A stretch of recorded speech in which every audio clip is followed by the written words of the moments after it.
Going psycho, lil' mama bad like Michael. Can't really trust nobody with all this jewelry on you. My roof look like a no-show, got diamonds by the bolo. What's up, y'all? Welcome to my channel. Thank you for tuning back into my channel. And in this video, I just wanted to kind of sit down and talk slash vent a little bit. Just recorded a video over this makeup look, and I had lashes on, but I took them off because it was a whole situation. I kind of want to just give my 2 cents because, like I just mentioned, I just got done recording this makeup tutorial. I do a lot of different videos on my channel, but I do beauty videos here on my channel, and so I kind of wanted to just give my 2 cents on the beauty community on YouTube. If you've been on social media and you love watching beauty videos on YouTube, then you probably most likely know what's been going on, and that the beauty community has been, a lot of things have happened, to say the least. First and foremost, it's so different from what it used to be, because I know back when I was in high school, that's when I really got infatuated with the whole beauty community and watching makeup tutorials on YouTube. That's when I first got infatuated with it, and that was years ago, I know. And I know that things are going to change, and I expect them to change. I don't expect things to stay the same, but to see where the beauty community was and to see where it is now, it's sad, and it's disappointing, because, and I'm not going to say this about every beauty influencer, because this isn't every beauty influencer, but it's certain ones that are just making the whole beauty community look bad and making it seem like all of the beauty community are brats, when in our reality that's not true. You have some people that are a part of the beauty community, whether it be on YouTube, Instagram, whatever. You have other influencers that do their job and do their job well. They're nice and kind to people. They're not arrogant. Regardless of how much fame, how much money they make, they're still down to earth. You still have those influencers that are like that, thank God. But then you have certain influencers that feel that, you know, once they get a certain amount of fame and a certain amount of money, that they're able to just treat people any type of way. And I feel that I obviously don't feel like that's right. Me being a small influencer, I'm trying to build my brand and build myself up, because I do love beauty, I do love makeup, but seeing certain things and hearing certain things that have happened in the beauty community, whether you know it or things that have happened behind doors that I'm not going to mention, it's a little discouraging, because like I said, at the same time I love doing beauty videos, but then camera battery died all of a sudden, and so I had to take a break and let it charge. I don't even remember where I left off at. I don't know, I'm just gonna pick up from where I feel like it. I feel as if these larger influencers, obviously you have new people, you know, coming to the game, and especially nowadays you have new people that's, you know, having a big come up, and so there's constantly new people being added to the beauty community. And I feel as if you have these big influencers, not all of them, some of them. You have some of these new influencers, I feel, maybe it's they feel threatened. I don't know why, but I guess they don't want to share the spotlight, when in our reality there's enough room for everybody. I feel as if people treat this beauty community as a competition more than a community. Community is welcoming everybody in and encouraging new and upcoming people. You don't have to be buddy with them, but just welcoming them in, you know. But you know, you don't really see people doing that in the beauty community. You see more so people treating it as a competition of, oh, I have to stay on top, I can't let you pass me. In all reality, I think that's whack, because like I said, there's more than enough room for everybody, and treating it as a competition just does not make this whole thing fun anymore. Because I love playing in makeup, I love beauty related things, and for the beauty community to be in the state that it is in now, it's sad, because I don't want it to be like that, and there's other people like me that feel the same way. They don't want it to be like that. And initially, maybe 2 weeks ago, when the whole situation with Laura Lee and Manny and all that happened, the whole Twitter thing, I had recorded a video, and ooh, my highlight is popping. But I had recorded a video right after that happened, and I was like, okay, I'm gonna edit that and have it out. And it was like a 20-25 minute video, and for one, I don't know where the footage is. I know I have it, I just don't know where. but I've actually been thinking about it and I don't think I'm gonna upload that. Now, I wasn't being crazy and everything like that. It was a video much like this to where I was sitting down and giving my opinion. And I'll briefly touch on my opinion in this video. That way I'm not uploading like so many videos about the same thing in a sense. I don't know. In that after everything had went down, and when I recorded that video, Manny uploaded a video 5 minutes after I got done recording my video. So I'm like, okay, I can't keep up because it was so much happening at once. I feel as if the whole thing with Laura Lee, people are saying that, oh, you know, she's a racist and da da da da da. Once I sat down and thought about it, first and foremost, let me say this: I don't condone what she said. I don't condone what she tweeted. In no sense should you be saying that or tweeting that. Tweeting, not retweeting. You did not retweet, sweetheart. Let me get that straight. There are plenty of times I've heard it, I've seen it in person. You have people that are not people of color and they feel as if, oh, I'm friends with, you know, a black person, or I'm friends with somebody, you know, I'm friends with this person who happens to be a person of color, and they happen to say the N-word all the time, and since we're friends, I can say it. First and foremost, no. If you are friends with a person of color, I feel as if that person of color honestly should correct you and be like, hey, you shouldn't be saying that, you shouldn't be using that word, because I know I would. Everybody's different. You have some black people or people of color that are friends with, you know, white people or people who are not, you know, people of color, and they're fine with them saying that word, you know, in general or towards them, they're fine with that. And everybody, you're entitled to your own opinion. You're entitled to do whatever you want. It's your life. Me personally, I don't get down like that. I am a black woman, and I hardly ever say that word. I mean, I can if I want to. I can say whatever I want. I don't even really say that word. So if I'm friends with you and you're not a person of color and you're saying that, I'm gonna have a problem with that.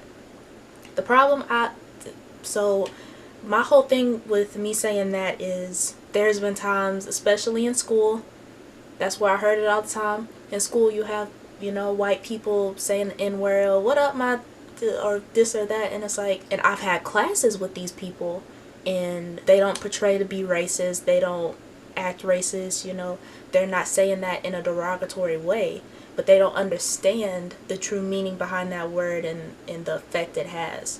And so I think it's a difference between using it in a derogatory way to bring a person of color down versus, you know, just saying it to try to fit in. My Laura saying that, and that ties into Gabriel because he used the word. That's my opinion on that. The whole Laura Lee situation, to where the tweet she made about, I can't remember a word for word, but she was something like, tip for all black people, if you pull your pants up, you'll be able to run from the police faster. That is not acceptable whatsoever. And I actually didn't know this until somebody brought it up, but she tweeted that a few months or a couple of months after the whole Trayvon Martin incident. So I was just like, wow. For one, that's so insensitive. It's effed up that she tweeted that. I really have no sympathy after her tweeting that. I shouldn't even have to explain this because it's self-explanatory, I feel like, but as her not being a black person, I feel like I have to explain it and break it down to her. The relationship between people of color and the police has not been the best, and it's been that way before social media happened. Now that we have social media, we're able to see it and hear about it faster and more often. But this has been happening for a long time, way before social media was even a thought.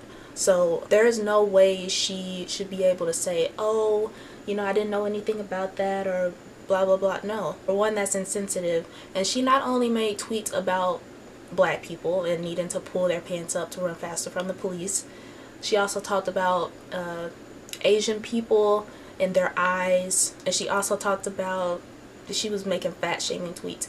I feel as if, you know, everybody makes mistakes. I will say that everybody makes mistakes. Everybody's not perfect. Everybody is going to make mistakes, regardless of whether you want to or not. It's all about whether or not you're willing to change from that. And when she came out with her apology video, I was just like, okay, I'm done with you. Because one, you're not owning up and fessing up to what you did. Why should I accept your apology? That's not an apology. Okay, so at the time that I'm doing this voiceover, Laura Lee came out with a second apology video earlier this week. And to be honest, I'm not really feeling the second apology. And after reading the comments, I know that I'm not alone. First and foremost, she's still saying retweets instead of tweets. And it was a bunch of tweets, not retweets, and response tweets. So I don't know what she's talking about. And I don't know why, but she wasn't crying in this video, or trying to cry in this video, thank God. But it seemed like she was like yelling and lecturing at me instead of just talking to me. So I don't know. Leave your comments down below and let me know how you felt about this second apology video if you've seen it. And she titled her video My Apology, and I feel like she was more so, she titled it My Apology because it's like, okay, everybody's asking me for an apology, here's my apology.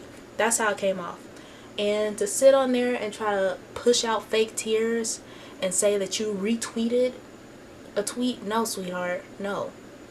If you're gonna film an apology video, make it, be genuine about it. Because if you look at her apology video and you look at Gabriel Zamora's apology video, her apology video was like a 4-minute video of her trying to force out fake tears. Gabriel Zamora, he uploaded almost like an hour video of him breaking down everything that happened, him fessing up to things that he did, him not making excuses, and he didn't edit his video.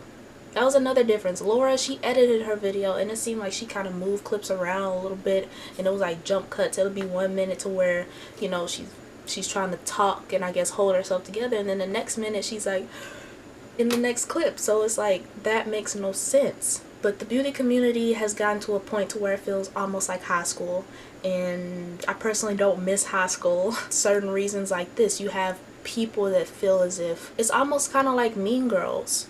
It's like cliques. You have certain people that vibe together and certain people that click up together, and then you have this group of so-called mean girls that gets together and doing shady stuff behind the scenes to up-and-coming beauty influencers, and it's just not fun anymore. This is supposed to be fun. This is YouTube. This is supposed to be fun.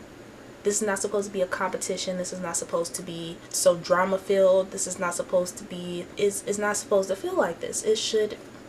I'm wearing a shirt, by the way. My hair is covering it. I just saw that in the monitor. This is supposed to be fun. YouTube is supposed to be fun for all different communities, for the gaming community, for the beauty community, for the ASMR community, whoever. This is supposed to be fun. This is not supposed to be a competition. This is not supposed to be for tearing each other down. This is supposed to be to express ourselves and, you know, build other people up. If you're not going to build anybody up and encourage people, then just shut up and don't try to tear people down, period. That's my whole take on it. I do hope that the beauty community does get to a place eventually to where the dust settles. People are either able to encourage each other, get along with each other, or at least be cordial, because this is too much. End of the day, I would just say this to you, whoever's watching this video. You are entitled to your own opinion. You're entitled to subscribe to whoever you want to subscribe to and support whoever you want to support. That's your business. I'm not here to tell you who to follow and who to support.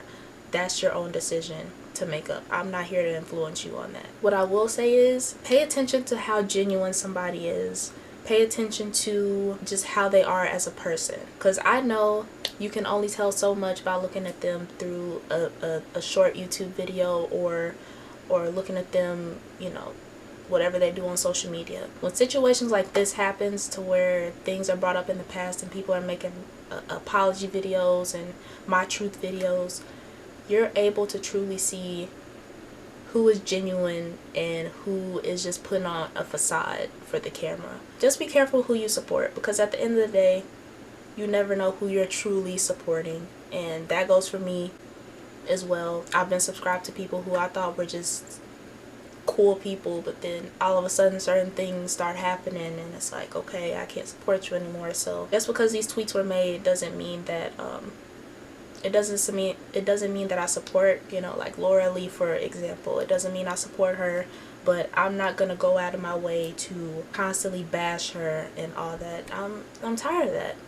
I feel as if though we should stop focusing on these negatives and stop focusing on the negative influencers and the influencers who are the so-called mean girls of the beauty community. Stop focusing on them and start focusing on these new up-and-coming beauty influencers, or the beauty influencers who have been around for a while but don't get the proper recognition that they deserve. Let's start uplifting them and start giving them the attention, instead of putting it all on the same small group of people who feel as if they have the beauty community wrapped around their finger. Let's shift the focus away from them and put it on the positive beauty influencers. So yeah, recently I've been getting into some other beauty influencers here on YouTube. I've recently some that I love is Makeup by Peta. I've been watching her videos and I think that, you know, she's awesome. She does a lot of she does makeup tutorials. She does, like, she goes to Marshalls or TJ Maxx and she shows like the makeup that's found there for good deals. You know, she does a lot of great videos. And then I think her channel name is Lovely Vinny.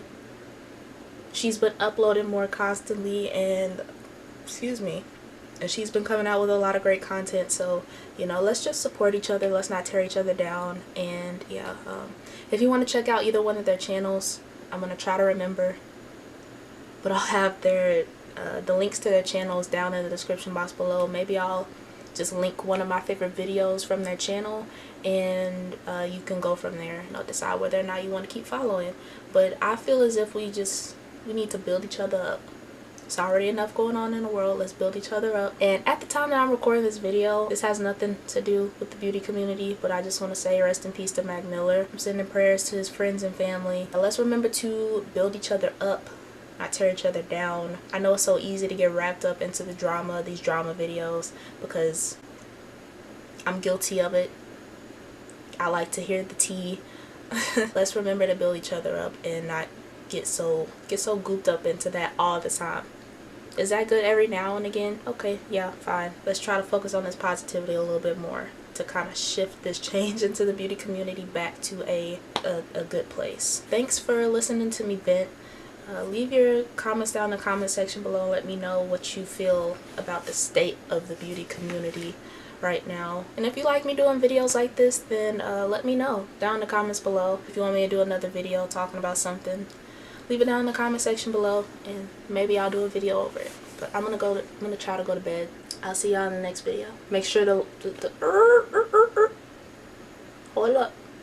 Make sure you give this video a thumbs up and subscribe. There we go. Give this video a thumbs up and subscribe to my channel, and I will see you in the next video.